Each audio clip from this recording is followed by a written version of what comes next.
Thank you. Okay. Wow. Wow. I finally made it. First off, before we get started, just look around real quick. I tell you, this is so emotional for me and for everyone to have this much power. Well, black wealth today. So let's give everyone a round of applause. How was the tour today? The tour? Awesome. Cool. My name is Bruce LeVell, and I'm part of the board of Conservative Music America. And we're doing a national tour, and this is the flagship of this great event right here at the New Black Wall Street.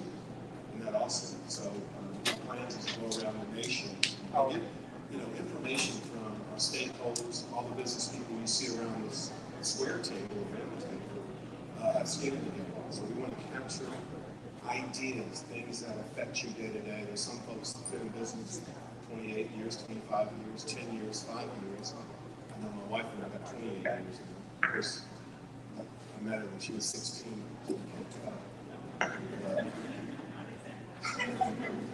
But our goal is to get information from all our stakeholders, things that affect you day to day in terms of your taxation, that you deal with, payroll tax. I know labor is always a big issue, retention, et cetera, access to capital. Corey Townsend, where are you at? Corey Townsend. We have a banking person here. He's an expert on everything from 504, 7A loans, anything dealing with money. Corey here has that information, especially if that arises. Way in some of the new products and programs that are out there to help each other. Also, before I get started, I got to give a huge shout out to Mr. Bill Allen.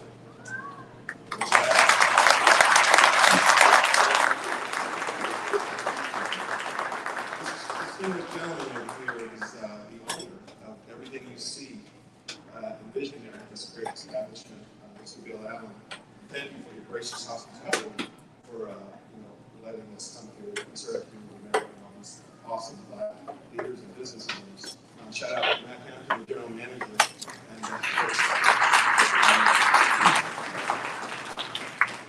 And where's the spokesperson for the Wall Street? Where's that young, vibrant Ruben? Is Ruben in here? Ruben is somewhere around. Right? Ruben is 23 years old. You see his real energetic. He's the actual national, the spokesperson for the Wall Street. So I was going to give him some great kudos. But also, before we get going, I want to let Daquan Bruce introduce himself. He's the executive director of Conservative Music America. Awesome. Thank you so much, Bruce. Thank you all for being here. Looking around the room, I just want to say, this is the Black America that we don't see in the media. We don't see it on our TV shows. We don't see it in the movies that are purveyed as the dominating culture. And we want to change that. So this organization, Concerned Communities for America, was founded pretty much out of my story with some of you that I've got to meet already. I shared with you I'm from Chicago, born and raised. I thought I was doing good. I thought I had was turning out differently than my peers around me. And worked in the U.S. Senate, worked in Congress, came back home, and just 2 days after being home, I was shot in front of the house I grew up in. And 3 months later, my cousin, who was like my brother, was murdered behind the church we grew up in. And, people may be thinking well, what does that have to do with why we're here today? Well, CCA, our mission and our vision came from that pain that my family and so many other families have endured. And it's not just Chicago specific, it's all around the country. And so after my cousin's funeral, I was talking with my family and we were talking about what was the difference. And it was a very hard conversation to have because we grew up together. We were raised in the same household. We both grew up in church. We both grew up with parents who were ministers, but at some point we turned out different. And for him, it was the fact that he had lost his outlook on life and he was in a perpetual state of survival. And when I look around our communities, we see so many young Black men and women who are in that same space, who are living day to day, doing whatever they need to do to survive, not to thrive. And the vision of our community that we want to paint, that we are launching our Conversations with Black America Tour to paint, is a community that is thriving, that is strong, that is proud, that is united, not a community that is divided, that is killing one another. And for that purpose, we are here today to talk about solutions. We know what the problems are. We know we've pontificated about the problems for generations. Now it's the time to bring the community together for solutions. So those who are at the table, those who are around the table, know that your voices here are being heard because what we discuss and what you plan out and your suggestions will go into creating our contract with Black America that members of Congress, both Republican and Democrat, will champion and we will pass legislation. But in addition to that, we will have community action items that we can start implementing immediately to change our communities. So this is the first of many. We encourage you guys to connect with us, concernedcommunities.org. We're going to be talking more about it later in the program, but thank you all for being here, and I'm really looking forward to the conversation.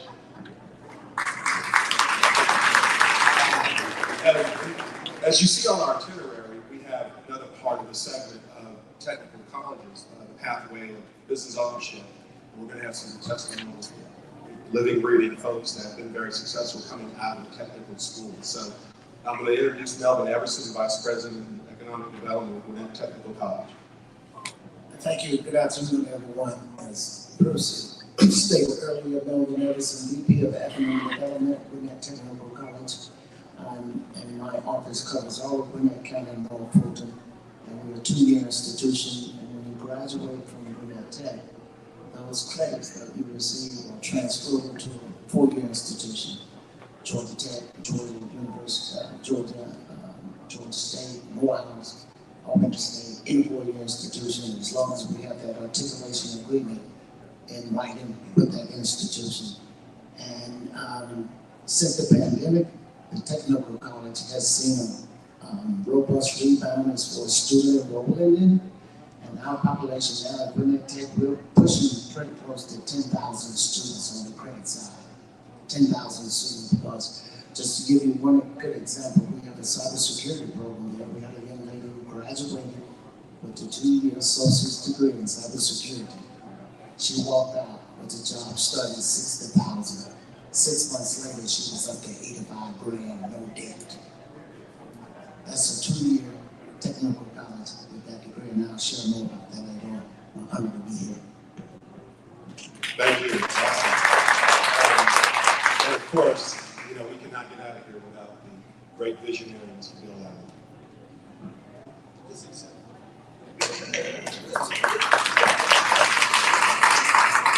Good afternoon, everyone. I'm so delighted to have all of you here. One of the things I push my staff to do is kind of survey the people that come to New Black Wall Street. But I have an idea who I think that you are here, but I'm just going to survey you real quickly by show of hands.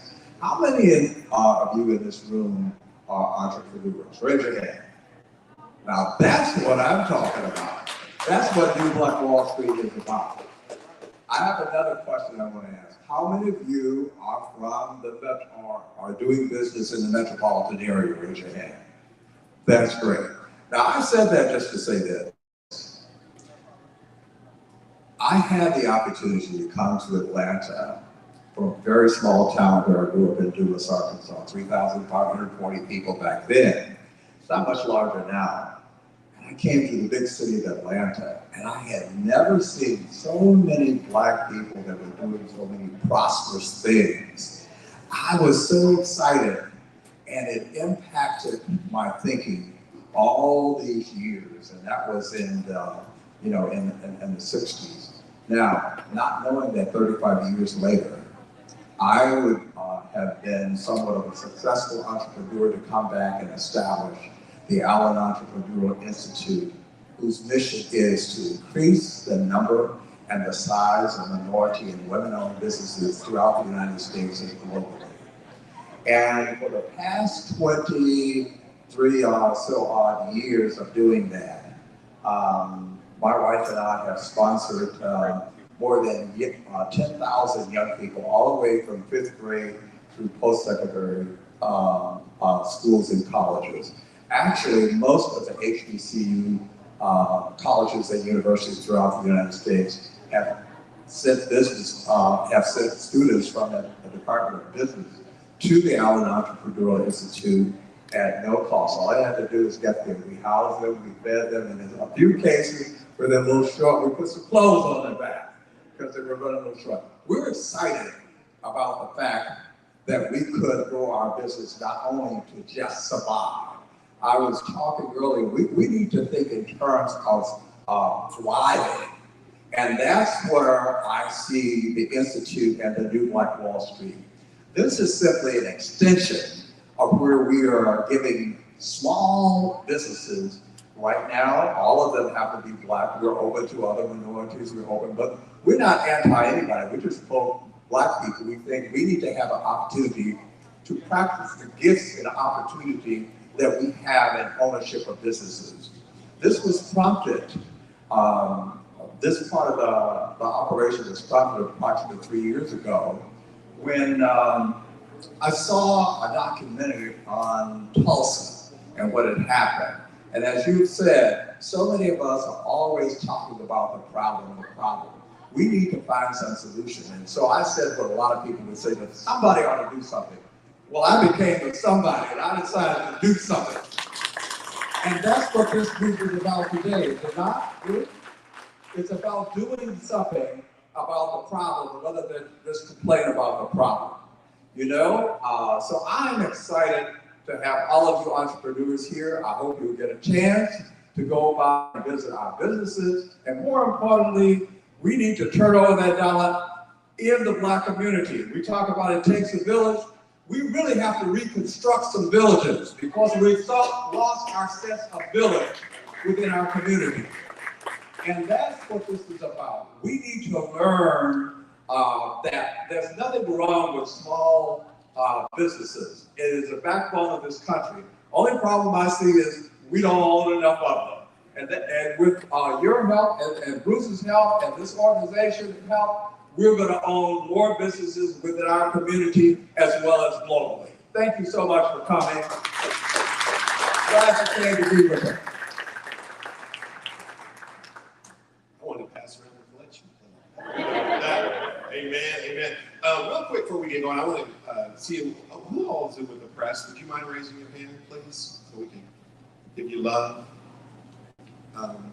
Okay, awesome. Huge shout out the last couple of days. Shout out to WSB TV. They aired us 4 times on prime time. This beautiful event that we're taking place. But real quick to my left, y'all remember Lisa Ray from Fox 5 for years? Y'all remember her? She's right here. So she's with NPR News right now, so she's going to be covering some of this, and that's fabulous. And we have some national press that's already taken this up anyway. So feel free, if some of the videographers ask you questions, please feel free to talk with them. But before we get going, I want to make sure I didn't leave anything out. And then shout out to all the guests that are here. Thank y'all for coming. We really appreciate it. Thank y'all. Before we get going, I got my dear sister. Can I call you older sister? Would you be offended? Big sister. I know, I was trying to get it right. So Dr. Avita King is right here in front of me. And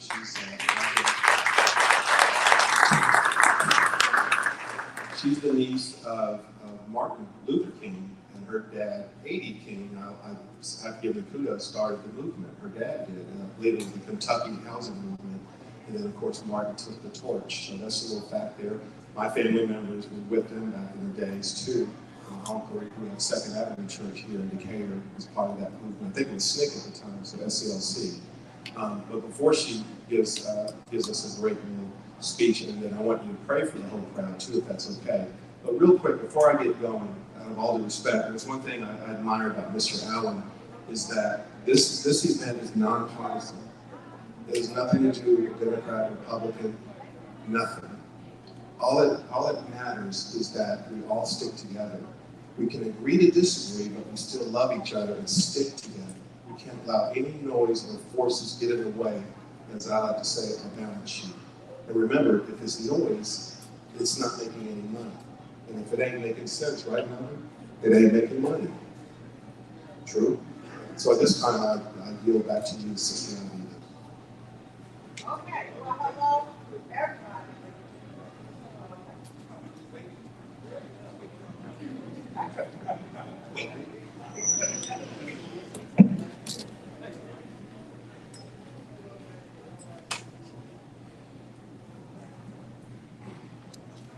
If you don't mind, I will stay seated. I am Bruce's older sister. Bruce and Sharon, and we kind of ride back and do a lot of things together. I'm 72 years old. And my oldest son is just a couple of years younger than Bruce, really. So, but it's good to see everyone here. And I am media as well, but not today. I'm on Fox Nation, and I cook, and I have conversations that won't give you indigestion. I'll give you King's House. And but today I'm here representing JEC Creates. That's my S corp. And along with my goddaughter, I have a publishing interest, and record label, all that kind of stuff. Now, almost everybody in here has a podcast, website, social media. So if we don't know what Black Wall Street is, please go and get re-educated today. That's going to be very important. Now, Bruce and I have had this conversation many times, but we don't hold grudges. That was real bad what happened. And we have longed for this day, the new Black Wall Street. We are one love and one human race, and it's time for us to have that dignity. And as we are building this generational wealth, creating it, generational wealth for our families and the kingdom. So I'm gonna take you on a quick little musical tour, and if you do this with me, and we'll end up with How Great Thou Art. The movement in the 20th century was founded in prayer. And so we have to remember that as well. I am a Christian evangelist. All right, so we're gonna go back to the original Black Wall Street with this song, just a little bit. We're gonna move it right into 2022. Then I want you all to sing, giving glory to God with me, the last couple of lines of How Great Thou Art. Then I'll give it back to Bruce. Okay, so here it is. Think about Harriet Tubman, everybody, Black Wall Street, everybody, everybody. Oh, freedom, oh, freedom. You can sing it if you know it. Oh, freedom over me, over me. I no longer be a slave. I'll be buried in my grave and go home to my Lord and be free. Now, but we're not going to be buried in no grave. You hear me? I no longer am a slave. Christ is risen from the grave. Christ is Lord. I am saved. I am free. Now, if I didn't hit on your faith, because many believe in God from many religions. So I'm not doing it in a religious manner. Just know who we are. And we together can build this generational wealth. So that wasn't a religious or political song at all. I don't care about your party, your denomination, whatever. Now do this with me. Close your eyes, put your right hand on your heart. Stop staring at me. Because I ain't the same. Okay, listen to the last couple of lines of How Great Thou Art. Bruce is looking at me real hard over there. All right, here we go. Then sings my soul, my Savior God, to thee. Sing How Great Thou Art. How great thou art. How great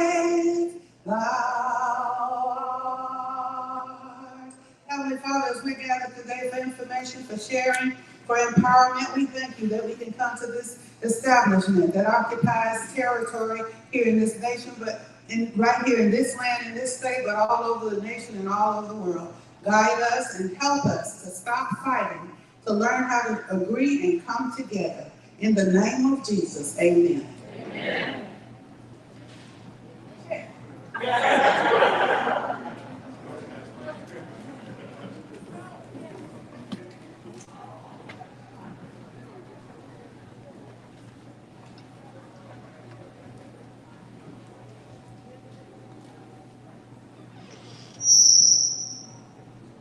Thank you, Ivy. I'll give you the $1 after. There's $2. Yesterday we celebrated Veterans Day, and we have a great honor with Takosha Swan here, who wrote the Veterans Anthem right here. Takosha, raise your hand and say hello. It's national, it's global. It's a national hit, and I just want to give a shout out to all the veterans in the room too. Thank you for allowing us in serving that we're able to assemble like this and just give honor to all the veterans in the room on Happy Friday. Real quick, Lily Positek, right here to my left, is taking all the notes on what the comments and suggestions are going to come out in the meeting today. It's going to be an official draft, as Quan mentioned, that we're going to use as we travel the nation. So, interested in the very legislation, the very thing that's going to help the businesses in the community could come out of this room. That's what's so cool about this. And so that's what's so beautiful about it. So please open your hearts and minds and share some of the things as we get going with this little flow about some of the things that are challenging in your businesses day to day. Like I said, taxes, insurance, access, capital, labor, and just some of the other things that I might have missed. It's not just a federal level that the document is going to be pushed around the country. It's going to affect local, city, state, and federal, and it's nonpartisan. We're trying to get from the stakeholders. Generally, you go into think tanks and surveys, you get all this information. But what better information comes when people have sweat equity on the line? Some of y'all mortgaged your house, some of y'all pawned your credit cards, some of y'all sold your wedding silver to open up your business, and they look at your beautiful bride and say, honey, if this doesn't work in 30 days, then we're going to be homeless. Sound familiar? That's my testimony. And 5 years later, we were millionaires. Thank God for that. So everyone has a testimony around here. I see we got a farmer, Mathis, drove all the way from Albany right here. He has a huge farm, chicken farm, huge.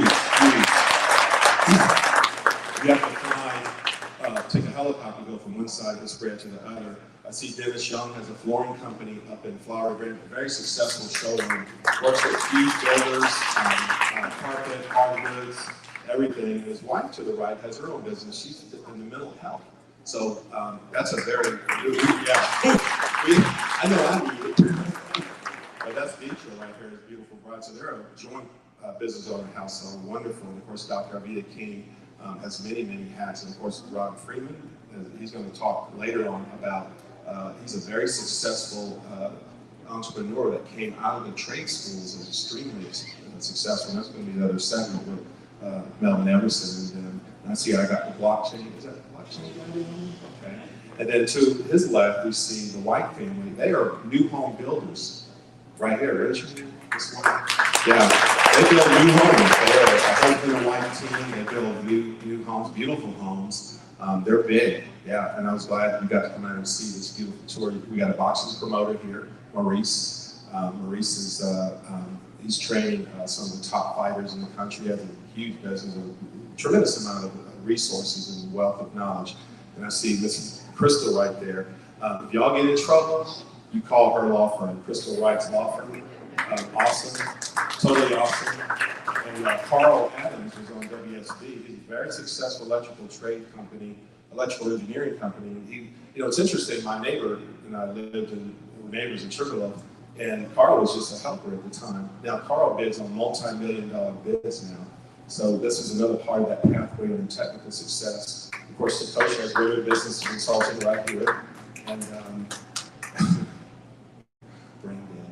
I'm always good. I always give her a go ahead, Lashana. Okay. There you go. She's a therapist. She scrubs your brain when you get all the stress paying all the taxes. And of course, his dynamic husband and wife team, Mikkel, and the beautiful husband. I say beautiful, you can be beautiful. They're financial wizards, you know, sorry, Mikkel. But, you know, then to our left, Tavares is in the vending business, very successful business machine. I'm gonna go quick. Onyx Limousine, Mark has a huge fleet of Onyx Limousine companies. Lisa Rand, Fox 5, NPR. And Lily is an incoming school board member who's got elected going to Fulton County, but she's taking all our notes. Awesome.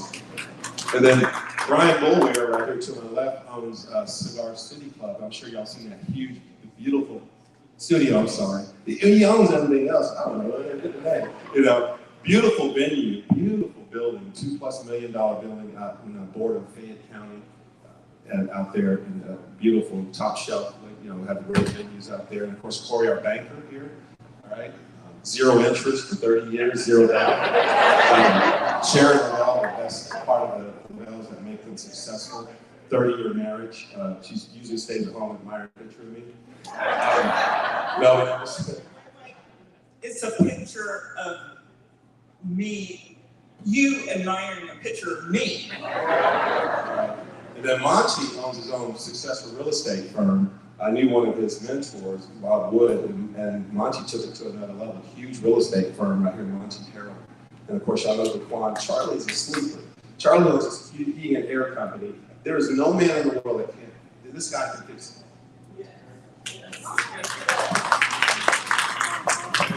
Of course, Angela King, she has a publishing.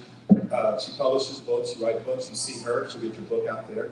Dana Bass, successful publishing, public relations, huge, big, does national stuff, huge, like super big. And then of course, the expert on education, AmeriPublic, Rich Thompson, and we're gonna do educational forums right here. Melvin Everson, how long have you been doing it, 35 years?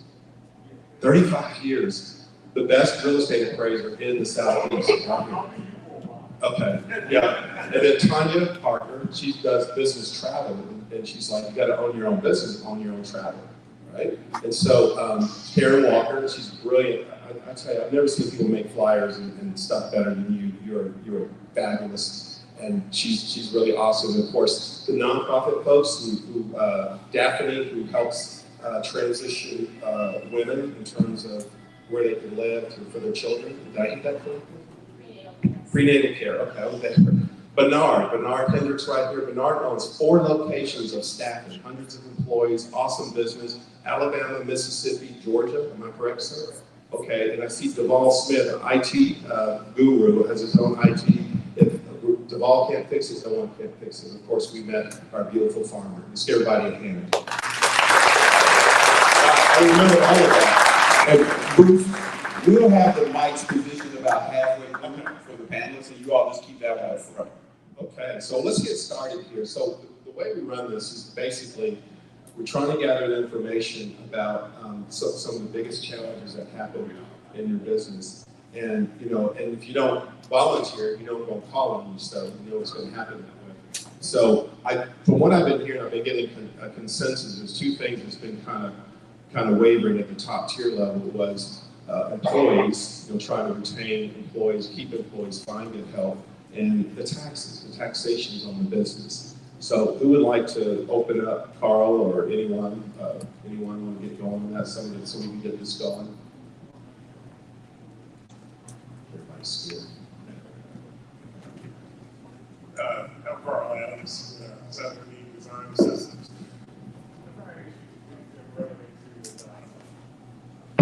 There we go.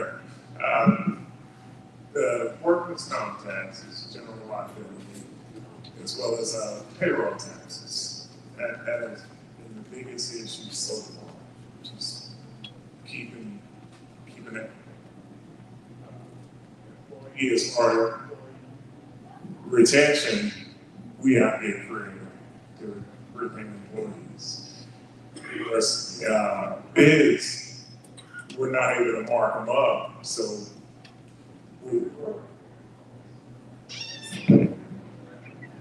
hello? But those are some of the things that me as a small business, what I'm dealing with. When we started the company, we didn't have an SBA loan. This was all personal finances. Like you said, Bruce, 30 days, we're on the street. And 12 years later, we're here. We're here. We're grinding. One of my enjoyments is watching my 10-year-old look at what we do and how we do it as far as the generational wealth.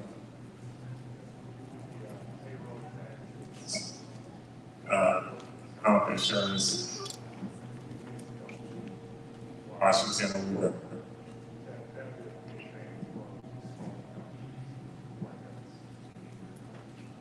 Thank you, Mike.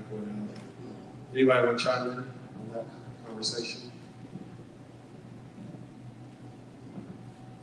So I guess, you mentioned payroll tax, you mentioned workers' comp. If any of this were writing the rules, as you might say, or the law, the regulation, what would be a really good proactive solution? What would be a good suggestion that would be a pretty much a win-win? What would you like to see moving forward?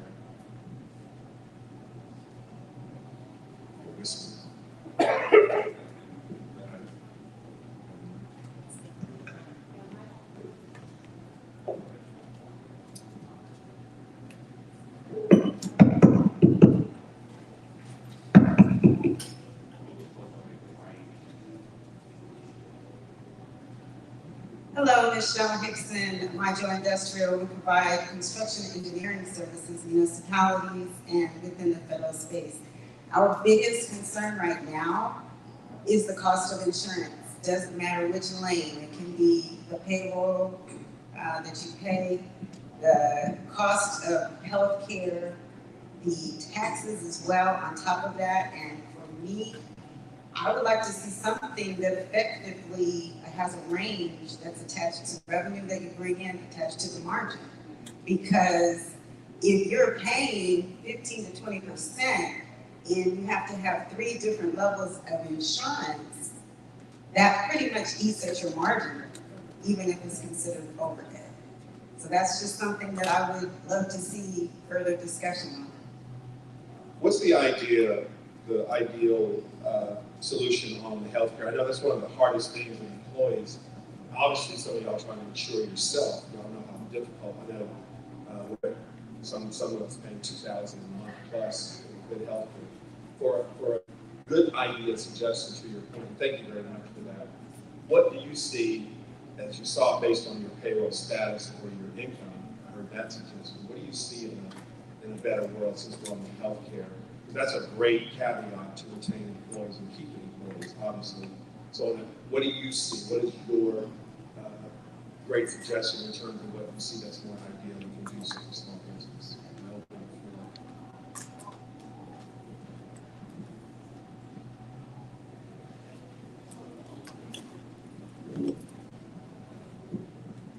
Good evening, Brian Boyer, Studio Cigar Lounge and Wise Ass Scars.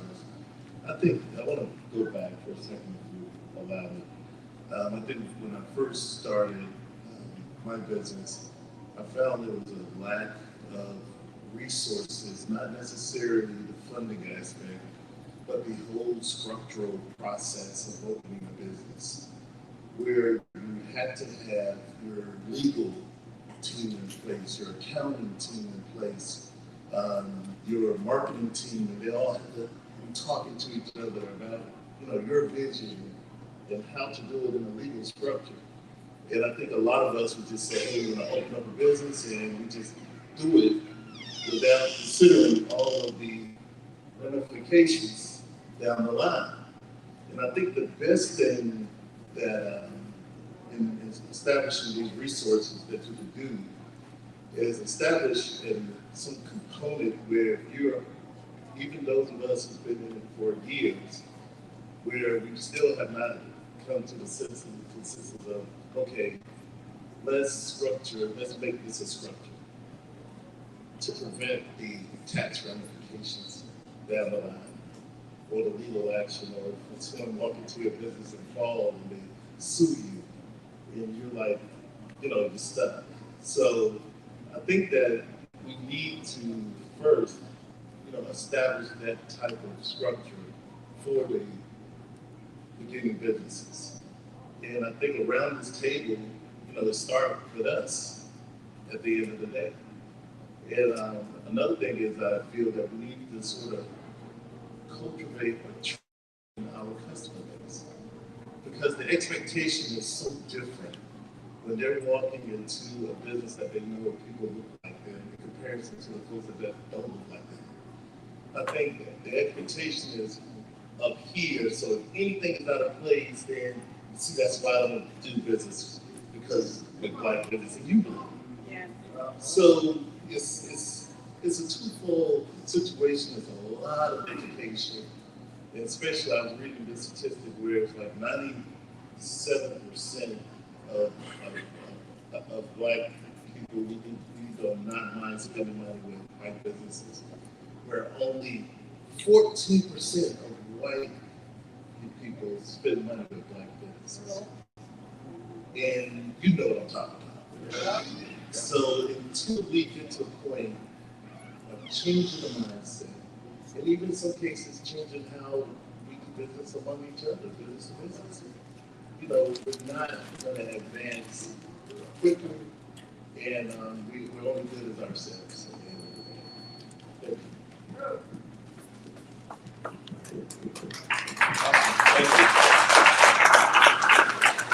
So now we have business stereotypes. Interesting. And Bruce, I want to make a quick comment before the next one. Even here at the New Black Wall Street Market, we dealt with a number of those issues. And one of the things that Mr. Allen enforced and even ingrained in the agreements with our members is that we as African Americans, we go to the restaurant, we're going to demand excellent service. But oftentimes we don't know how to give excellent customer service. So even our tenants here, they have to maintain certain customer service standards, or they can't be here, because we know that our people are more critical of us oftentimes than other broader communities. And so even in this ecosystem, we had to deal with that and be proactive as entrepreneurs to figure out how do we cook this business in such a way to where we don't really have a lot of customer service issues, right? And so I think that we do have to, it just kind of becomes the same thing, that we still have to work 3 times harder in order to get what we want to get and to achieve what we want to achieve. But we've got to think ahead and figure out how do we make systems and how do we put things in place to help us to achieve that. And also even here, just shameless plug for the New Black Wall Street Market, all of our entrepreneurs have to go through bi-weekly training because we know that that's an important part of developing this entrepreneurial ecosystem. But I appreciate your comments, so I'm not going to just be banned. That's exactly one of the things I was going to say: customer service, excellence, work ethic. If you don't work, you don't eat. Now, interestingly enough, there are several systems already in place. I had my first record label in 1974, and had to scramble, no clue, got no about, and didn't know what I was doing. Came back, and I had someone sit with me 2 hours. There are different ways now for those of you who have your own distribution company, have it global. A lot of people don't even know that the system exists and how to get into the system. And one thing, when 1 or 2 of us learn how to do it, it's like the crabs in the barrel. If you make it over, you're gonna look in the barrel and just stick the little crab thing that can pull anybody else out. You're gonna run and do it and then act like you're so knowledgeable, know everything, and they have to beg you. So we have to learn how to share. Generational wealth, but we have to have knowledge, expertise, training, work ethic, excellence, customer service, and the businesses that do that. And that's my time when I go somewhere that is black owned and they're doing well, I ask for the manager. And I commend that manager and the people and do a huge tip too. So the system, some systems already exist. We just don't know it. So we I'm still trying to cut and paste and do a message board, cutting pictures out of the magazine. Oh Lord, that works if you're still doing it. It works. But there's another way, and the systems some of the systems exist, but how do we get to the system? All right. Tanya? Oh, go ahead, Ms. Wright. You go first. It's fine. All right, I'm Crystal Wright, Mr. Wright Law, so I have a couple of things to say. There was an initial rebuke or something about healthcare.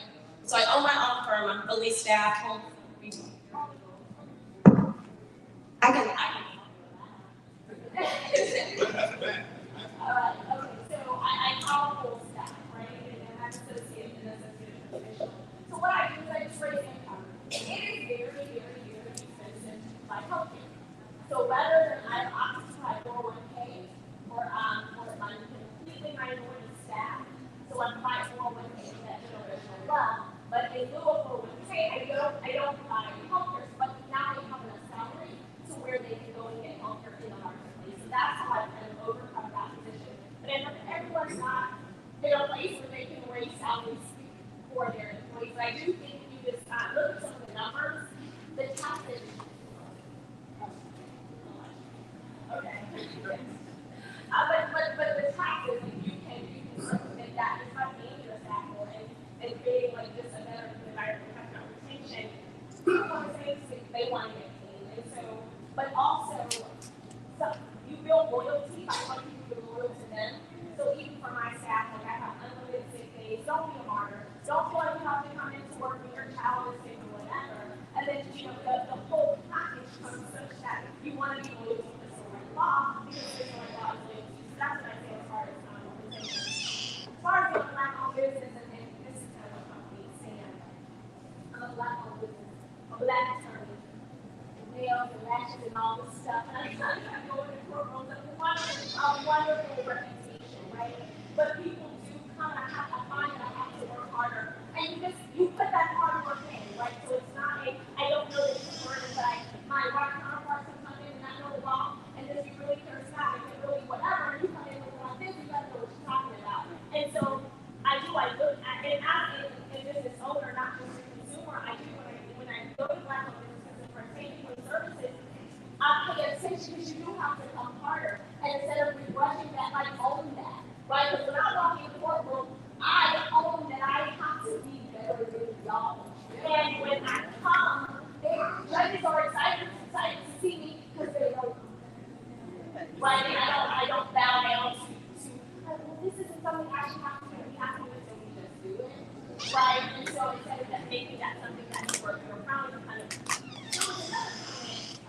that was made as far as not just law hours, I don't have to say them again.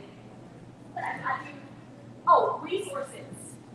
They're out there, right? So when I first say I'm a shopper, I made a lot. So I started my law firm solely by myself in 2016, a whole $1 million law firm right now.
that is the creativity on healthcare. I know some of us, the group insurance, I see Ms. Whiteover shaking her head, how when you have multiple employees, I know Bernard too, have a lot of employees trying to, deal with that bottom line on the balance sheet as it relates to healthcare. I heard the point of raising the pay and say, well, how much is your healthcare? Well, it says it's $200 a month. Okay, so the raise, I'm getting to raise it up so they have healthcare.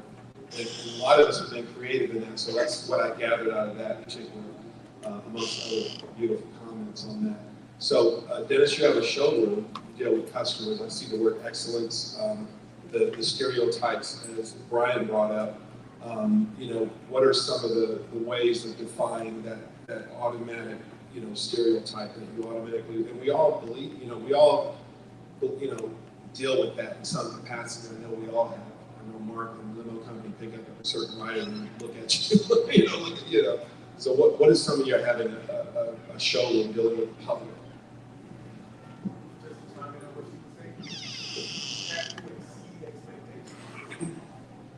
Tell who you are, brother. What you Dennis Young, owner of this corner. Flooring, cabinets, countertops, irrigation systems, landscaping. But no, just to chime in on what she was saying, we have to work hard, of course, exceed expectations, and build the right team. Because if we don't have the right people, even holding the ship can sink. So you have to have the right people. You have to stay on top of people. When you want to at times, sometimes you have to babysit. It's just a part of what I have to do. But again, just exceed expectations. Customer service. Know what you say you're going to do. And be prompt. And that's it.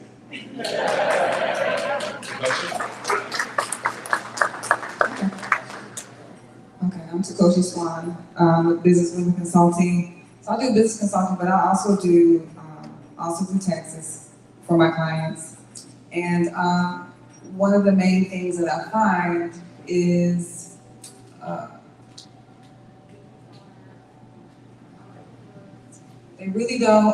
they're really not educated on taxes as a business owner. And sometimes you go to people who they have a certain level of education when it comes to taxes, but they're really not educated on the business portion. So they'll do your taxes just like they do the W-2 or something like that. So you really have to know like who you're going to, and you really need to educate yourself, because you can ask questions and see if they really know what they're doing when it comes to doing your business taxes. Because it's completely different from doing it, with someone who has a W-2. And a lot of the tax firms, especially the smaller tax firms, they're really focused on people with W-2s, not people with businesses. So last year I bought a tax firm. And when I took it over, I really focused more on the business clients. And when they came in and I saw how much money that they were paying on taxes, I had to start educating them, because they have been doing this for years. And the person that I purchased it from, she was a W-2 person. So she was just doing whatever they gave to her, and she wasn't educating them at all. And so one of the main things that I speak to them about, and that I hope that all of you take this as well. She spoke about hiring a CPA. When you're paying thousands and thousands of dollars in taxes and it's just going back to the IRS, why wouldn't you use that money to hire a CPA? You can write it off. Okay, you can write that off. So instead of just giving money away to the IRS, how about you take that money, and we're talking about building teams and systems. Get a CPA, get an attorney, get a team together, pay them, and write it off. And then that money will be benefiting you instead of just going to the IRS every year and you complaining about it. But just like Ms. Alvina said, The resources are there. We just need to know the system is there. The education is there. We just need to learn more about it. So stop paying all this money in taxes when you can take that money, build a team, and plus, so now you're helping other people too. Because now you're paying a CPA, now you're paying an attorney, and if you want to keep it in the community, that's what we're talking about here, then find you a black CPA, a black attorney, and hire them, help them with their household, and they help you with theirs, and then write it off and bring more money back into your business instead of wasting it every year and just giving it to the government.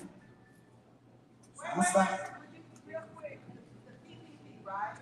And you had employees, but what if all of the money of employees were contracted out employees? Can you just say something about that system with the PPP, what happened? Okay, okay. Well, I did not work a great deal on the PPP after the first few weeks, so you probably would have better insights. I do know that with the PPP, there was an opportunity if you did have 1099 employees that you were able to use it for a period of time, and the 1099 employees were able to take advantage of the PPP product for a period of time. But just to piggyback on the comment with regard to taxes, taking care of your taxes and your financials is probably one of the most important things that you can do in terms of preparing for access to capital. I know that's one of the topics that we're going to address here at some point today, and it is vitally important that you hire a professional, just as she indicated, to help you prepare your financials, not only your taxes, but also your books. Because when you come to a financial institution and you're seeking to access the capital, one of the challenges that I find with most of the clients that I interact with is that they position their taxes in their books to minimize paying taxes. But when I look at your books and your financials, it looks like you don't make money. So it is vitally important that you get with a financial professional, whether it's a CPA or a tax preparer that knows business and understands how to position your business in such a way that you not only minimize taxes, but that you show you're a profitable business. So Corey is the Mayor's Bank expert on this many years. I know you all like me. It's okay. But one thing, to your point, in terms of solid financials, your tax returns generally you require 3 years, personal as well as business. And I know there's some great businesses out there. And to Corey's point, sometimes we're trying to avoid so many taxes. Our cash flow, we look poor because we don't pay ourselves, so we disqualify ourselves for some of the basic loans. I think that's where you're going with that. Great point on that. Also, I think there was someone else. Was you, Carl? Go ahead. So one of the things on the backside of my 10 years, we've been in business for 12 years. On this side, I've been leaning into people who look like me, who have resources. My business development team, the guy, he didn't have a company, so I'm talking to him to incorporate the company because I was going to pay him through the company. My safety officer, I've been talking to him to incorporate his company. This is part of that crabs in the bucket that I don't believe in, helping others, throwing the fact, pulling them up, people that look like me. Right now I have two contractors I lean into who I help start their business, and they're loving it, they're thriving, making money. Bruce, you met one of them Tuesday. Another thing, the CPA is vital. It's vital. I sit with my CPA, we talk at least 2 or 3 times a week on strategy, on how we're going to go about maneuvering, making sure we pay our taxes. If we do want to show and pay when we make money, we want to pay them so we can continue to lean into the company to get loans to carry us. We've been in business a while. We didn't have loans at the beginning.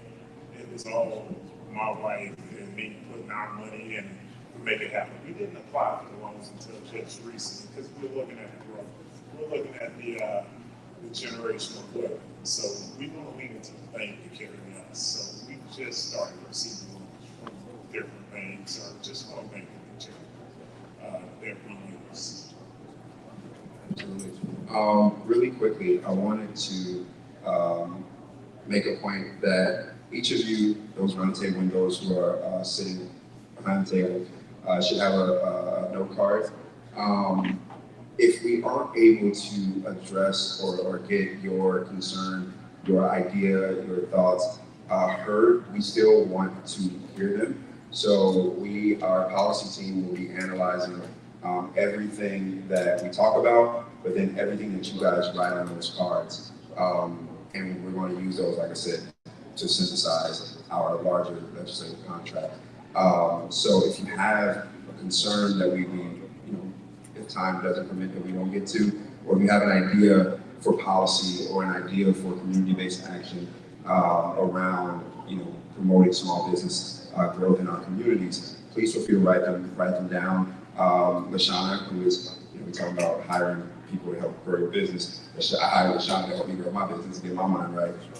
So she's going to be collecting those once we transition out of this time, but we still have plenty more time. I just want to make sure that you all knew the purpose of those cards, and let's continue to have a good, robust conversation. One thing, young lady has her hand up. Hired a CPA, hired a lawyer, but what about marketing? I don't know if that's a bigger hand. So we'll get marketing right here, but this gentleman had a question. Go ahead, sir. Say your name, please. Good afternoon, everyone. I'm Eric Smith, EWS Financial Group. It's not so much a matter of a question in as much as it's a matter of a comment. Many of us were talking about the challenges that we all have sometimes in being a Black business, and that telephoto industry going on behind us, not letting us know what's going on. And I just wanted to make this one particular comment about that from the standpoint that many of us discuss the idea of Black on Black violence being our problem, when in fact it's Black on Black silence that's our problem. If we don't let other Black businesses know what their opportunities for improvement are, they won't make those changes. And I've got a great client right now where the firm just is not stepping up as they really needed to. So instead of me getting on the phone and getting on the text ministry, I said, listen, brother, these are some of the areas that you have for improvement. And if you address this, I'm sure the rest of the community will be able to recognize the changes, begin to make your phone call, make your phone ring, and your bottom line will increase exponentially. The net result of that conversation, the net result of me, quote, keeping it real with him, ended up being, he's now one of my #1 clients. He sends all his clients to me. We're handling retirement programs, we're handling legacy planning for him, we're handling insurance for his kids, $1 million baby programs, the whole 9 yards. And my point is very simply, we all know that we've got challenges within our networks, within our communities, within our families, and what have you. And talking about those challenges with one another does nothing for the people who actually have the problem. So don't concentrate so much on the violence problem in as much as if you correct the silence problem, a lot of times now they have something to do, and that violence issue begins to go away. That's it. It seems like we kind of journey at the same time, Dean.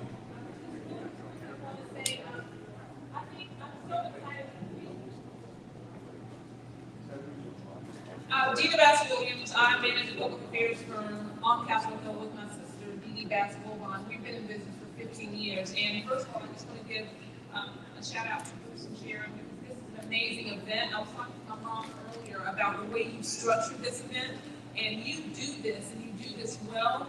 And I don't know that we often, this is not easy. And so, first of all, thank you for doing this. Bringing the best levels of business people together in this way, in the way, even the networking wasn't the awkward networking, the food, whoever made it had Melvin in their skin, because that was really amazing. All of that is great. But I want to quickly say that one thing that is pressing on me is I know that we are Black small business owners, and the stresses that we have as it relates to taxes and employers, while there are some unique things about us as Black business owners, those are the same things that white small business owners are also experiencing. What I want us to do is to articulate those concerns in the Black press and to share, like those are, we talk about social justice issues, and And those things in Black press all the time, but we don't see very often us talking about like the burden of raising, we don't often talk about in the Black, like our op-eds from us as business owners in the Black press talking about when we raise the minimum wage, that may cause me to reduce the number of employers that I'm able to hire. When I have the burden of insurance in this way, that will affect my bottom line, and in the end, that affects how I'm spending in my community. And so my hope is that we're able to, we as small business owners are able to articulate these things in the Black press more, because whether we realize it or not, the Black press moves the mainstream. You know, the Black, when we start talking about police violence in the Black press, then it moves over to the mainstream press. So we have to talk about this financial burden in the Black press, and again, I just want to say thank you, and also shout out to Alexandria for teaching us these things daily.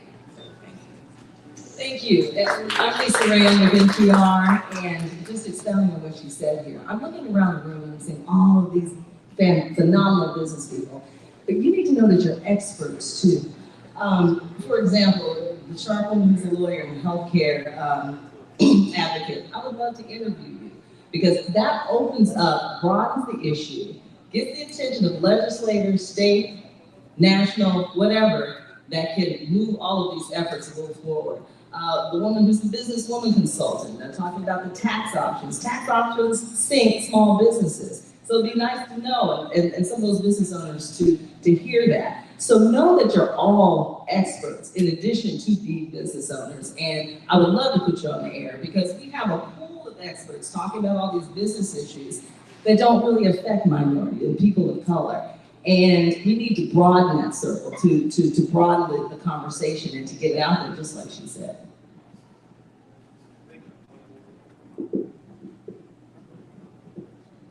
Y'all gonna make it quick. Sorry.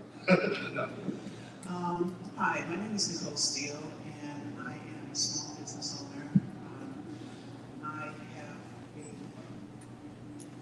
have an interest in seeing this actually take foot, because listening to all of you around the table, honestly, I've been listening to you all my life. And from that standpoint, from my 20s, living in Saginaw, Michigan, going to Chicago, Illinois, where I got a lot of education, to come here to Atlanta with a lot of Black-owned businesses, actually learning and keep pushing and keep going forward. The issue is that there is a tier system still. The people at this table have already went through a struggle, and you're maintaining where you're at because of the experiences that you had, and for you to keep where you are. But there's a sacrifice in that. The sacrifice is people like me who is trying to get where you're at. And I'm not begrudging anybody, I'm trying to enjoy just having my little seat at the table, be here today, and I appreciate it. But for this contract to go to Congress, y'all just ain't speaking about y'all. Y'all forgetting us, the audience, a little bit. There's not one person really, or two people over here that really had an opportunity to go ahead and speak, to say that, yeah, we know about taxes, we know about the other issues we're talking about, but from where we're at, we are barely having a chance to pay ourselves, so we have to treat our small-based businesses as cottage industry business and reach back to the day and keep it moving. I've been having my small business for the past, I want to say 15 years, and I got millionaires in my Rolodex. I got people who exchange on the stock exchange and have currency in minds. I got my access, but they waiting for me to go ahead and pull up so they can go ahead and support me more. But I'm having difficulty pulling up because I have to pay my mortgage.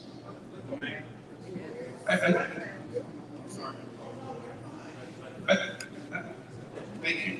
I think you touch on an important point that maybe gets conflated with the idea of the crabs in the barrel mentality. I think, not to minimize that, but I think that is a smaller part of the bigger problem. I would venture to guess that most of the entrepreneurs in this room are probably the first generation entrepreneur. Right? Your parents probably didn't necessarily pass you on a thriving and successful business. And so part of the challenge is that for people that are first generation entrepreneurs, they may not know how to reach back and pull because they're just figuring it out as they go, right? This is their first go around also. And so while they have been successful, you know, our people in general haven't necessarily had and built and established the long-term networks that other communities have built. And so we're still in the process, I believe, of building that network and building that. And so to me, that's a much bigger issue than the crabs in the barrel mentality. I think everybody in this room want to bring everybody up. There are a few certainly that are crabs in the barrel and don't want other people to be as successful as them. But I think largely it's just a matter of our community is learning to build this network and build this generation of wealth, right? So this is kind of our first go at it.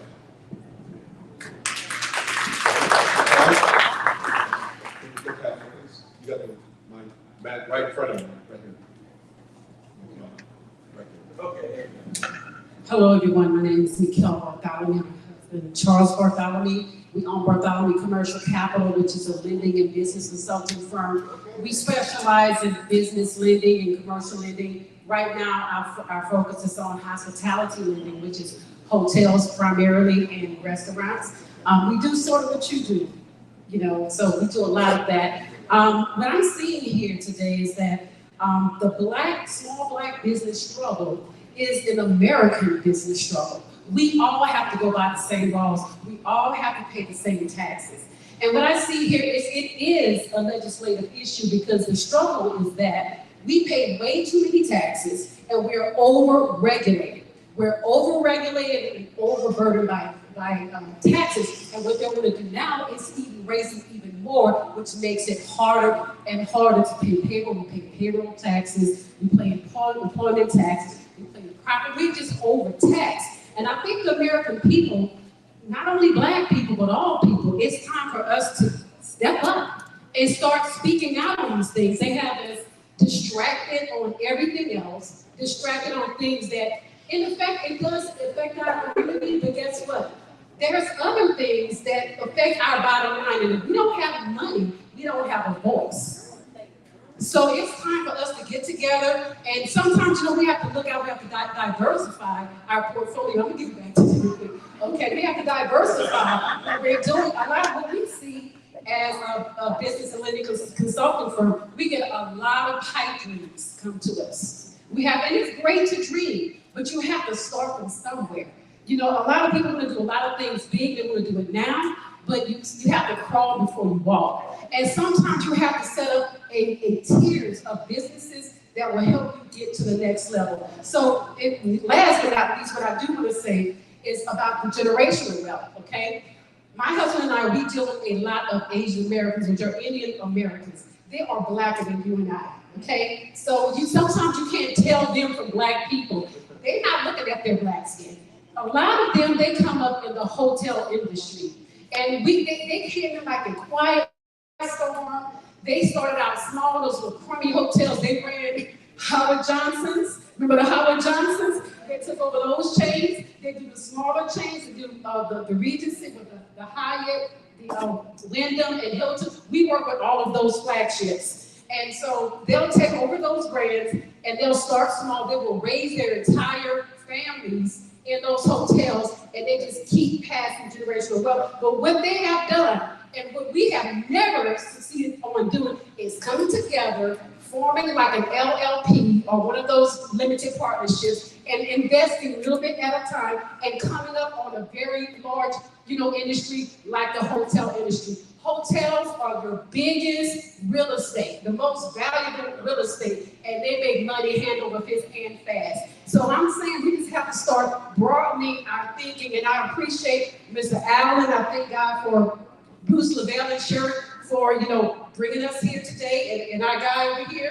today. But thank you so much for bringing us together. But the experience to see wealth, to see extreme wealth. I'm not going to take too much longer, but I have an experience with that. My cousin is Master P. He is, you know, Master P is. Okay, No Limit Records. My first experience with extensive wealth was being a part of No Limit Records. And when I saw that wealth and seeing that my cousin, who I saw being raised in the worst projects in New Orleans, come up the way he did, he never had a mind that he could not. He always had a mind that he could, ever since we were little kids. And I'm just saying that we have to be exposed to wealth. And not just what we see on television, Housewives of Atlanta. I'm telling you, some of these people are not really rich. Some people, this stuff is fake. But there are true millionaires, and they do not flaunt their wealth like the billionaire that hosted this today. So that's all I want to say. So yeah, it's time to start to set up an LLP and a corporation to start accumulating wealth in our communities. So what's what? We're getting some data in fact. There are 1.7 billion businesses in Georgia, and 319,300 are black businesses. How about that? When you hear the term small business government obviously identifies 500 employees or less, number one. The second part of this is that everyone in this room that's party that pays in the payroll system, as I said, the payroll taxes, we represent almost 62% of the GDP. Now, this is where I'm going. It's very important to Dina's point here, is that who better knows the balance sheet than Mr. Allen, me, Corey, and some of you in here? Who knows your books better? We know them. We know our profit and loss statements. We know our payables and our receivables. So how can anyone legislate higher taxes or higher wages without knowing your balance sheet? This is why this is very important. I'm about to say to your point, I'm glad you brought it up. This is why we're having these sessions as we travel around, because this is the information we give to the legislators. That's why I'm very pro-business who serves in these capacities. Because we are, these very people in this room, we want you to serve in those capacities because you take that wealth of knowledge in city council and other places and use the balance sheet to be a good, watch this, a good steward of the taxpayers' money. So to that your point, you know, the government, or if they're trying to make decisions for us, this is where it comes from. We the people, by the people, we're the ones that govern ourselves accordingly. We're the ones that says, well, I don't think you should raise the wage, because now if you do that, now you're gonna make me cut and raise the prices on food. You're gonna make me cut the hours of my employees. So that's a valid point, as all the reasons why we're gathering this beautiful information, that we put the policies in place, not the officials that never had skin in the game. Good point here. I think we're kind of moving along for the sake of time. It sounds like we're kind of journeying into this conversation with capital. I noticed that from the banking standpoint, some of y'all faced with, this has been coming up on merchant services. Merchant services meaning the way you take money into it. I like the banking institutions machine because it seems to be a better rate, so I'm a little biased. But anyway, I'm starting to see this pop up on the access to capital. And I think for the sake of time, I think we got to bring in to the second level of the conversation on the black business in terms of technical trade schools. That's another facet of creating generational wealth, but coming out of the plumbing, electrical, heating, and air. They're very successful businesses that come out of that. So I'm going to yield over real quick to Melvin, Everson, so we can start the second part of this conversation. Thank you so much for the conversation. Thank you, Bruce, Sharon, and everyone else on for putting this together. Before I get into my presentation, for those of you who don't know me, let me give you a little bit of background about how I got to where I am. Former City Council Vice Mayor of the City of Snowden, got elected in 2001, and from there served in the Georgia House of Representatives. And from there, I got appointed by Governor Deal to the Governor's Office of Workforce Development, which tied me into the technical college system of Georgia, which consisted at that time of 26 technical colleges, and I visited all 26 within 6 months.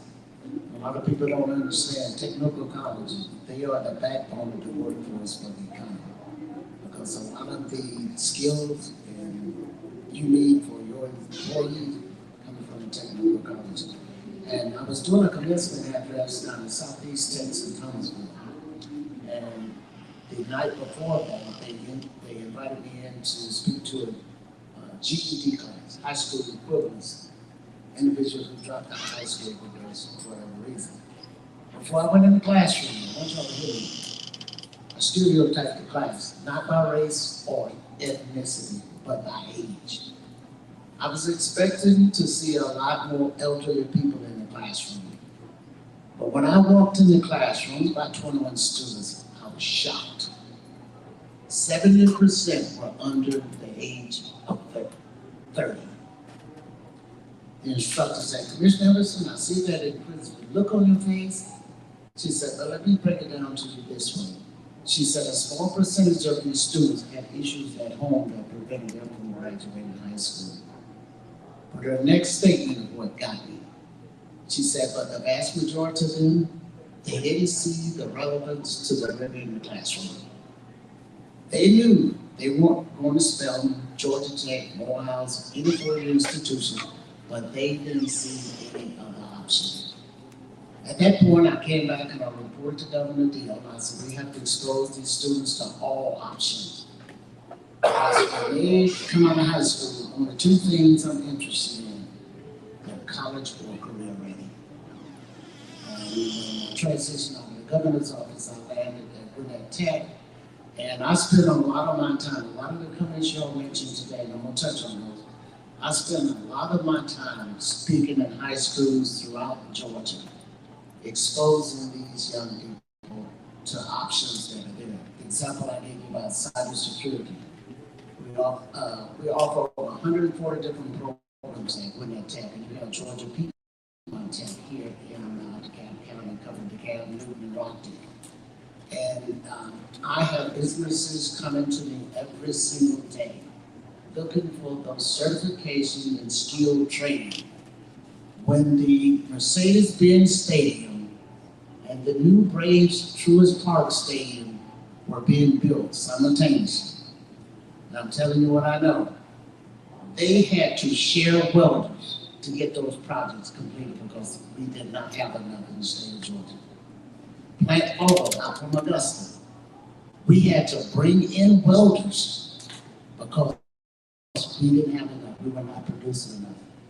And if we don't produce that workforce, Georgia won't remain the number one state to do business because these businesses go to look elsewhere.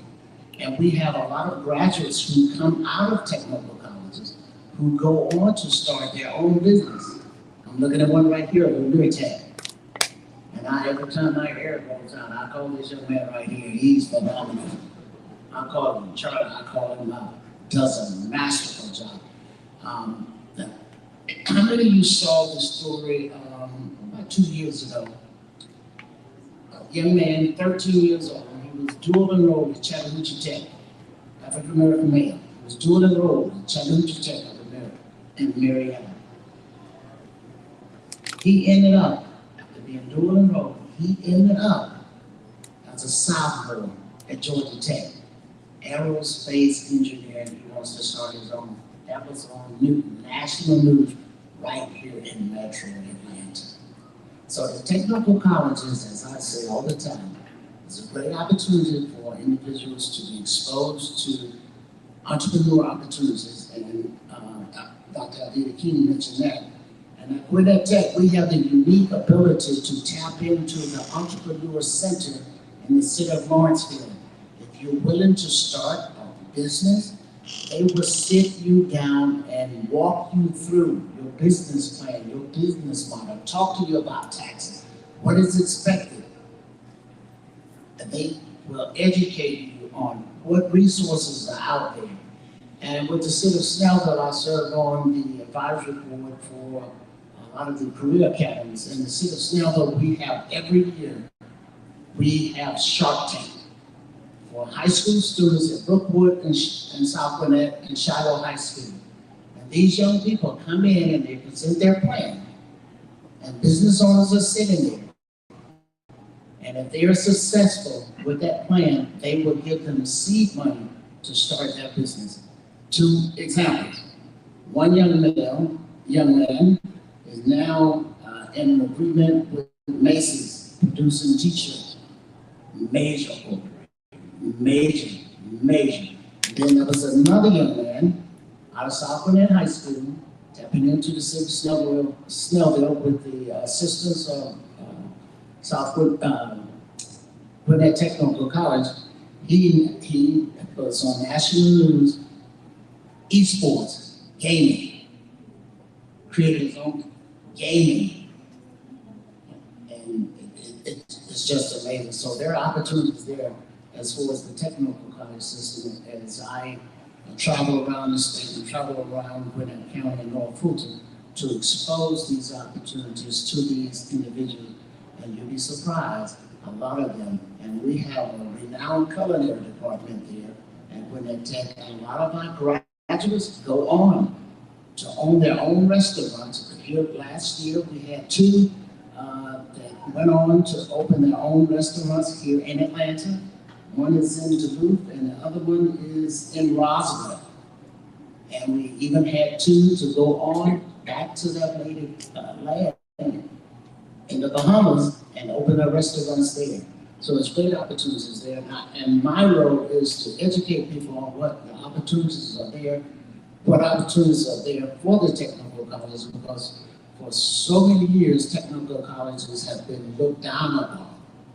But I'm telling you, after this last pandemic and loan debt forgiveness, our enrollment has shot through the roof, because parents are beginning to say, wait a minute, why do I need to spend all of this money when I can, the example I gave you, as far as the cybersecurity associate's degree, and we have a 99% placement rate at Gwinnett Tech. Regardless of what program you go into, you're guaranteed a job. Now, if you drill down to the specific program, it's an 86% placement rate. You will have a job when you use the resources we have there.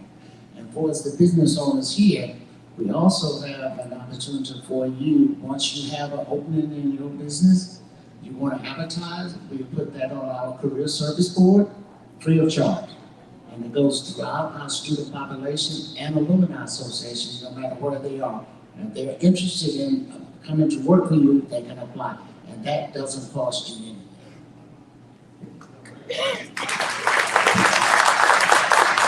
So, quick question, what percentage in terms of Black students do you see right now?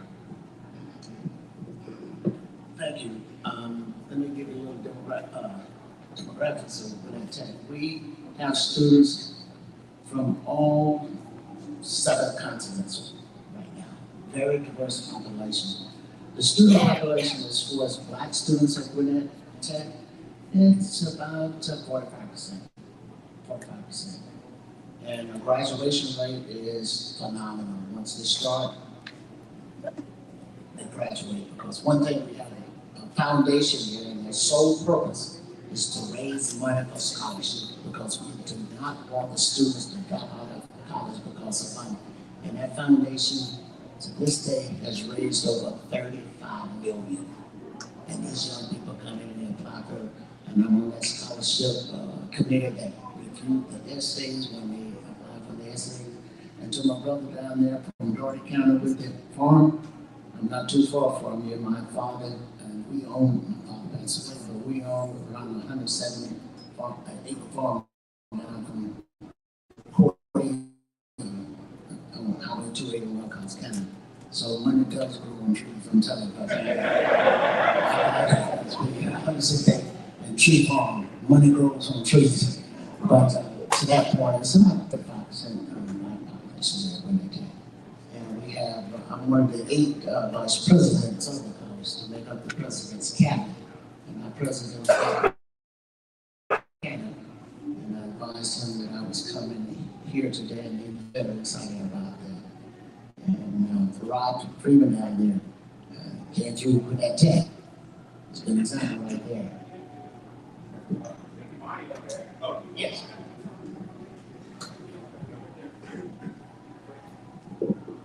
to turn it over. I wanted to talk about employee retention and some marketing. Okay. So I am the marketing person. I didn't know how to crack y'all, but my name is Imani. My business is both like baby marketing, and I'm also an influencer. So I work with big brands like Sephora and also small businesses. So someone mentioned way back, because I didn't have about employee retention and keep employees. And a lot of times, so I work for a big tech company, and they were coming to me like, "Imani, we can't keep our university hires. We can't keep anybody your age. We can't keep millennials, Gen Zers," and I'm a part of that age group. And I'm like, "You don't care about t-shirts. You don't even want to work for you, right?" So when you talk about your brand and your business, and your brand doesn't pertain to its brand values and your employees, how are you going to retain employees? You have to show your employees that you care, not by just marketing messaging, but where are the KPIs? What are you doing in the community? Employees also like to feel like they're part of the family. So if you're just volunteering to show, "Hey, my company does X, Y, and Z," but your employees are bad-mouthing you, that's not a good look. Marketing is needed everywhere, internal and external. So that's what I want to talk about. Okay. Thank you so much. And also in the technical college thing, so I graduated from Georgia State in marketing. But before I went to Georgia Perimeter before it became Georgia State and my associates there. And I do want to say, I do have friends that went to Gwinnett Tech and they absolutely loved it. What you all are doing is amazing. It saves a lot of money. You get great help. It's not a crabs in the barrel thing. I had to fight to get my job from Georgia State. There were so many people I was competing with, right? But when you go to a technical college or a community college, you really have that relationship to get out. And even if it is just to transfer to a bigger university, you still have those relationships. So I am a huge advocate for that as well. Well, thank you very much. And one other thing about Gwinnett Tech was in a three-way tie this year with a study done by Georgetown University. A three-way tie was the #1 two-year institution in the country when it comes to the business degree program. A three-way tie. And I spent an awful lot of time putting back into the community, talking to young people, period, about what the opportunities is there. Because as I look around this room here, wow, I'm just blessed to be here. I'm telling you, I'm blessed to be here. Because you're looking at a guy who was born 3 hours after his mom left working in the staff field down on the farm. 3 hours after mom left working in the field, she came home for lunch. 3 hours later, I discovered America. So the technical guy, I can't say enough about them, and because they're doing an amazing job. And at Gwinnett Tech right now, I mentioned the cybersecurity. We have a new emerging technology building going up right off of 316, consisting of computer programming, coding, esports, cybersecurity. And that building, $34.8 million. And all you business owners here, when I say cybersecurity, it's just a matter of time before you get hit. And studies have shown if you're ever under a cyber attack and you're not back in operation within 48 hours, you're going to go out of business. Yeah, that's what the deal on.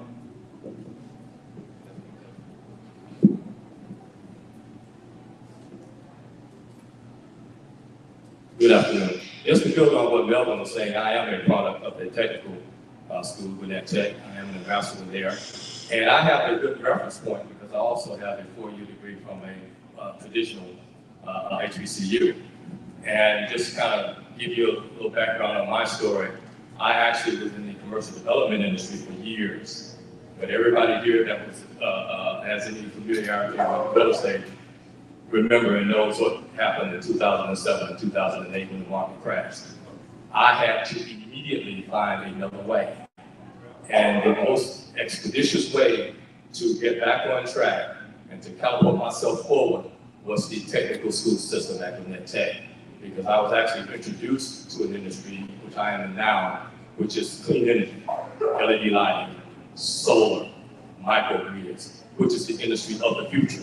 And we have to be able to equip ourselves to actually get in that lane of emerging technologies that will take us to reach our dreams financially, professionally, and every other kind of way. So in order to be able to get on a fast track to accommodate getting into a new industry, the technical school system was the best route for me. You know, here again, you go to a 4-year college, you come out with a degree, and then you're looking for a job. When you go into that technical college system, you're already rubbing shoulders, and you're already working, and you're already participating in the field that you're endeavoring to be in. When I was at Gwinnett Tech, they were actually building McCamish Arena, which is the Georgia Tech basketball arena. They were building the 360,000 square foot Primerica building in the Louvre. I got a chance to work on those projects because I was at Gwinnett Tech. So what I'm saying is that when you're at a crossroad, and the pandemic has definitely put a lot of us at that crossroad, we need to determine where our next steps are going to be when our current or our former professions is not going to take us where we're needing to go. And here again, when you look at the pandemic and some of these other issues that we've had to deal with, we have to have ways in which we're going to accelerate ourselves in a short period of time, because we're not staying in mom and daddy's basement, or we don't have the rich wife or whoever that's going to take her. We still got to make money. We got to do it quickly. So therefore, you know, being at Gwinnett Tech and as an ambassador, I'm still putting the word out there to people that I run into, you know, in reference to the value of technical education. Because you're rubbing shoulders with my instructors who are people that own businesses. You know, all of the people that I was interfacing with were people that had the experiences of owning businesses and being in business. So what a great way to learn from people that are doing and endeavoring to do what you do. So again, I want to tip my hat off to I believe I had that conversation with Melvin back in 07 and 08 when I ran into that crisis and kind of got his advice. We've been friends for about 20 years, and the advice that he's always given me over those 20 years has been invaluable.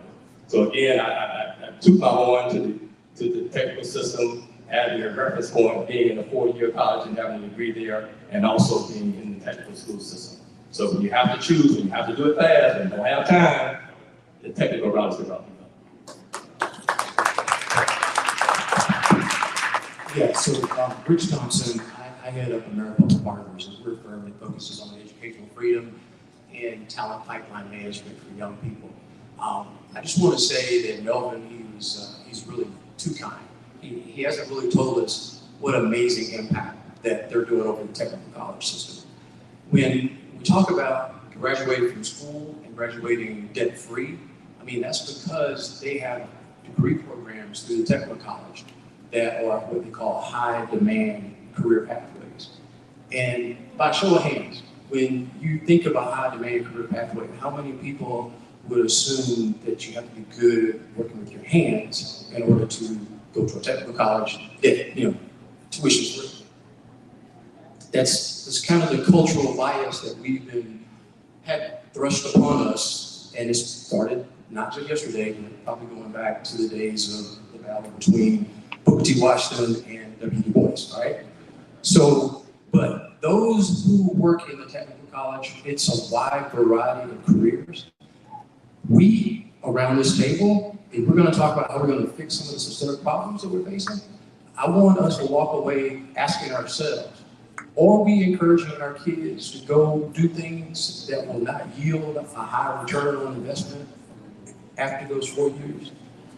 Statistically speaking, and I'll just drop this and go, about 47% of high school kids are going to go straight from high school to college, all right? Roughly 20% are going to go head over to Melvin, and they're going to focus on getting a technical degree. The other 37%, they go straight from high school to the workforce. And if you look at unemployment numbers, I know we got an all-time, low unemployment rate, but if you still look at those who are having a job versus a career, there's a gap. The difference starts with us educating and informing our future generations. Go where the money is. And in closing, I want to say this. Break the paradigm of telling young people, do something that you love. Do something you are good at and the market is willing to pay for. Rich, you took the words back. I was going to circle back on the importance of why we included the technical education piece in this discussion. Is because, you know, I'm probably safe to say most of the people in this room, 90% of the people in this room went to a 4-year college, right? Right? 90% of these people in the room have 4-year college debt.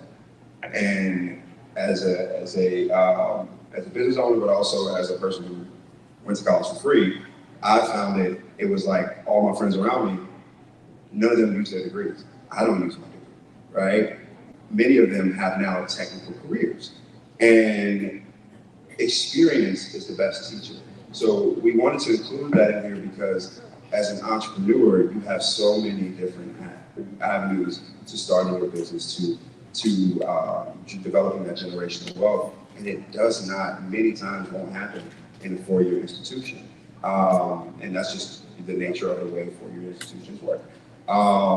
So we wanted to include that piece to talk about that. And I would even, include, when we talk about building out the next generation of leaders, I'm the tail end of a millennial. I know being bald doesn't look that way, but I am young, I'm still in my 20s. But influencers and social media. I worked for a tech company before quitting that and starting my own nonprofit. And so many of the people that we rely heavily on to promote the platform that I work for, the biggest in the world, were young people who didn't have a degree, who turned their presence on social media into a thriving enterprise. Young people who are making millions of dollars. And for many of us in our community, we think that that's just a waste of time. We think, oh, wow, but we see more and more young people, and it's the company I work for, so they hopefully don't take our last one down, but is, Meta, was Meta, it wasn't Meta at the time. But I was starting to notice that more and more of the influencers that we were working with were non-Black people, and we were talking about, I had a meeting when we were talking about how can we promote voter registration in the Black community. Every influencer that was in those meetings, I think only one of them was with a Black influencer. And I'm like, well, how are we talking about access to voting education and voter registration if the people in the room aren't us? And many of those, it turns back to because we don't encourage our young people to pursue careers beyond, what we've kind of been ingrained to do. And not saying that any of that is wrong. It's just that going back to what it said, what are you good at? What will the market pay you for? And so there are various different routes of education. So that's why we wanted to include the technical piece in there so that we can diversify and practically begin from this room changing the culture, changing the narrative, because the contract of Black America is not just about legislative agenda items, it's about practical community changes that we can start making as business owners, as families, immediately to change the outlook of our communities. So, just wanted to. Thank you. Hey, Bruce. This is Corey. Let me stand up. My name's Corey Henry. I just want to speak real quick. My wife and I are both West Point grads. We started our nonprofit STEAM Revolution to focus on science, technology, engineering, arts, and mathematics. And one thing I want to say as a veteran is one of the greatest technical trainings that is overlooked is the military experience. And we don't hire enough of our veterans the right way. A lot of veterans get hired into jobs that they hate, or they don't relate to, and don't use the skills, the hundreds of millions, if not billions of dollars of skills that are poured into them, never get used again. And we have businesses that are looking for those skills. Imagine that. So we have to be a lot more proactive about capturing the skills that are inside of us, right? And making sure that, our veterans, especially ones coming out, look at the service academies. Oh my goodness. So for us, it's about encapsulating that skill or that talent and making sure that our businesses are considering those folks. Number two, I look at the numbers. Cybersecurity is $1 trillion annual industry. Esports and gaming, $287 billion industry. How many people haven't? Did you know that Georgia is the fintech capital of the world? Right? 70% of all digital money flows through the city of Atlanta. Yet, we're not even aspiring to be in that space. We're not looking to start fintech companies. You know, Bruce called me the blockchain guy. I serve as the chair of the Government Blockchain Association for the state of Georgia. To make sure that we're represented and to make sure that they see that, hey, we're not only just employees here, we're creatives. We are making currencies that are globally recognized. Are you kidding me? So we just have to, start looking at ourselves a little bit differently when it comes to this 21st century reality.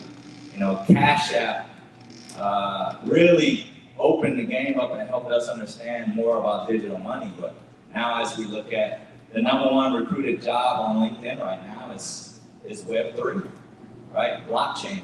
Number 2 is AI, machine learning.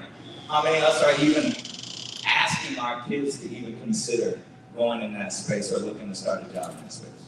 So that's where the trillions are going, not the millions, the trillions.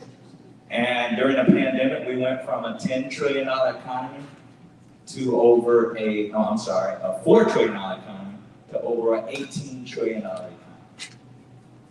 Now, and now we're seeing inflation and high inflation and hyperinflation. Come on, man, we gotta change. So for us, it's about, how do we get in on that flow? That flow is not physical cash. Very soon I expect them to take all the dollars back, but we won't even be able to turn dollars in. So we're gonna have to shift our reality in this contract, in this conversation with Black America. We can't stay in the 18th century expecting to have a participation in the 21st century. Two quick things to that in regards to esports. I met with a Black young lady from Brooklyn, New York, and she is looking to move her company from Brooklyn to Gwinnett County. You talk about money, esports, I never knew how much money was in that. So don't get on your kids and don't fuss at them because they don't need to do it. There's some money in there.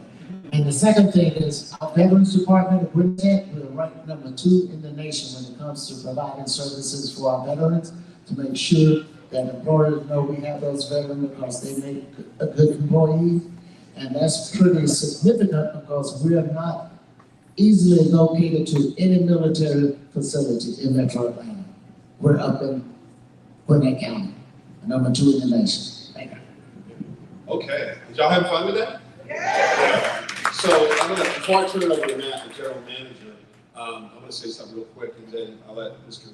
Allen, if you don't mind, close this out to a beautiful facility. First of all, I just want to thank you on behalf of Concerned Community of America. Y'all coming, taking your time today, coming here. I know some of y'all had to take off and go back and take care of the shops on Saturdays, etc. I truly am blessed and thankful that y'all came out. But real quick to this point, I hope that a lot of us are inspired about in the energy and the feeling that y'all feel in this room right now of having, we all have something in common. And for the ones in the audience out there, I hope there's something that we inspired, because believe it or not, you may not believe this, but we actually get our energy off you also, even though you're not around the table. So please don't discount yourself as like, well, we're not at the table, because we truly are blessed and thankful y'all came out and shared that energy with us. And thank you for your questions outside the audience. But real quick, I'm going to let Mr. Allen say a few words, if you don't mind, sir. Then we'll turn over to Matt real quick, and then we're going to disperse for some more cool fun.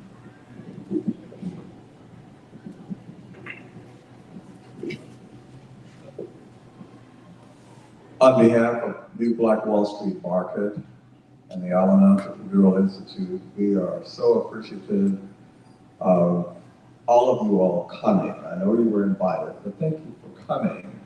Again, I want to thank the team who put this together. I have a wonderful team of people here, and They know I love them, even though I'm fussing at them every Tuesday morning at our staff meeting.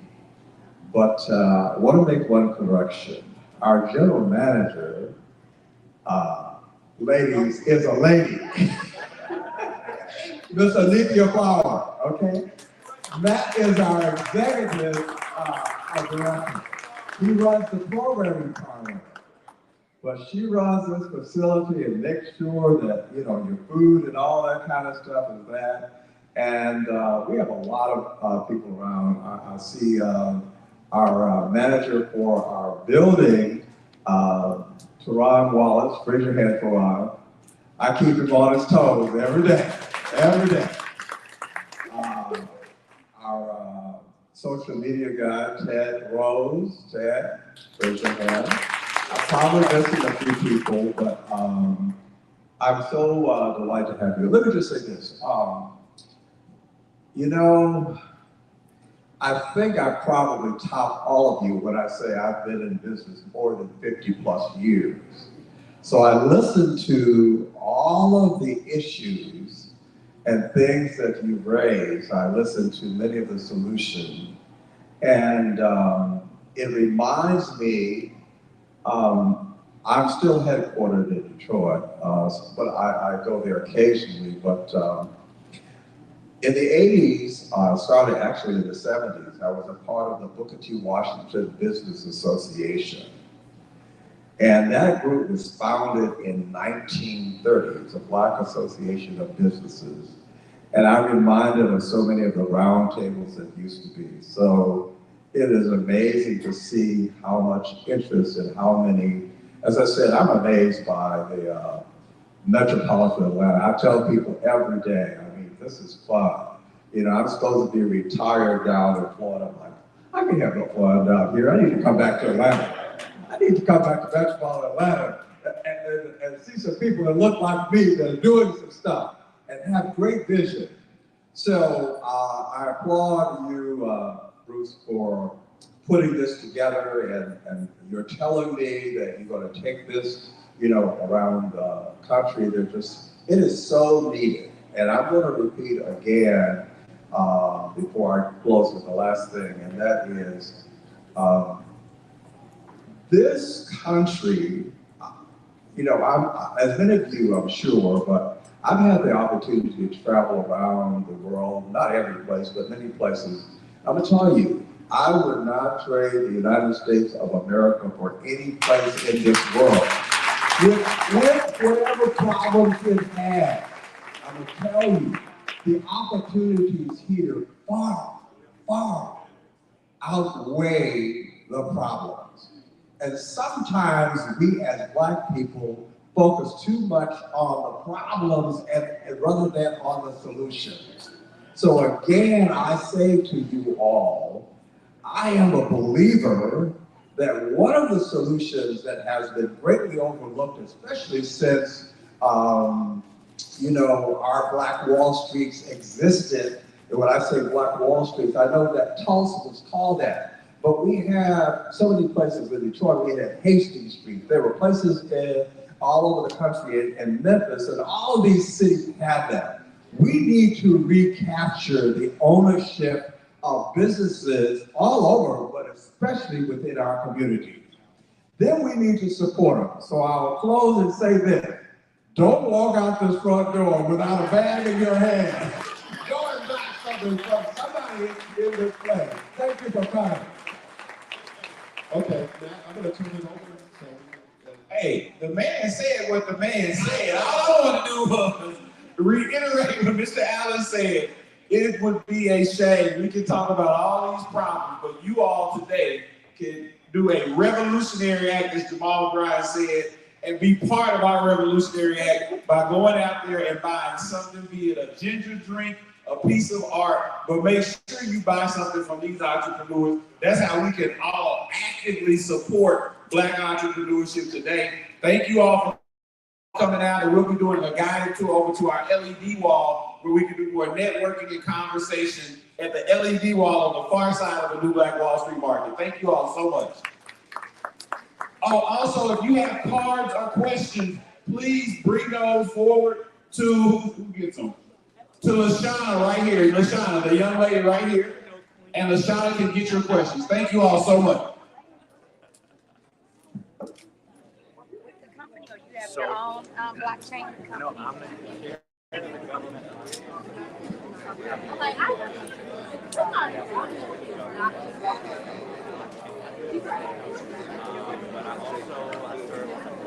You work here, right? You have the Wall Street brochure?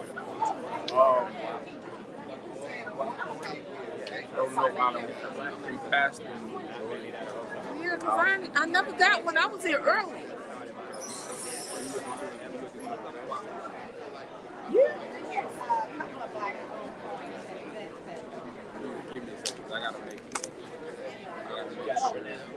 Everything will go right. Okay. Well, where can I get it from? Can I just Y'all not filming, are you?